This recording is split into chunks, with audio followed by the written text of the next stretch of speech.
میرے نبی نے فرمایا جب سے آدم کی نسل چلی ہے یہ دو نام اللہ نے سنبھال کے رکھے تھے میرے بچوں کے، آج تک کسی کا نام حسن حسین نہیں رکھا گیا۔ یہ جنت کے سردار ہیں، انہیں کربلاؤں میں سر کٹانے کی کیا ضرورت تھی؟ یہاں سر نیزوں پہ چڑھ گئے اور بدن ٹکڑے ٹکڑے ہو گئے اور یہ پیغام سنا دیا کہ دین یوں زندہ کیا جاتا ہے۔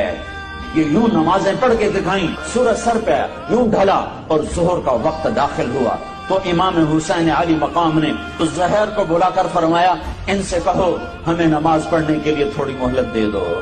زہر نے گھوڑا آگے بڑھایا اور شمر سے کہا جنگ روکو ہمیں نماز پڑھنے دو۔ اس نے کہا ہم تمہیں نماز میں بھی قتل کریں۔ تو انہوں نے واپس آ کے عرض کی حضور وہ نماز کی اجازت نہیں دے رہے۔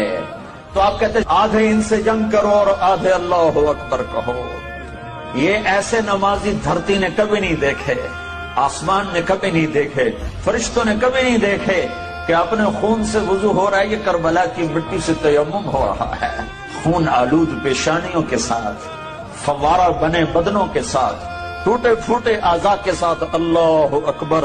جب انہوں نے ایک تکبیر پڑھی ہوگی تو آسمان پہ کیا ہلچل مچی ہوگی، جب انہوں نے سجدوں میں سر رکھا ہوگا تو دھرتی نے کیا کیا غصے لیے ہوں گے۔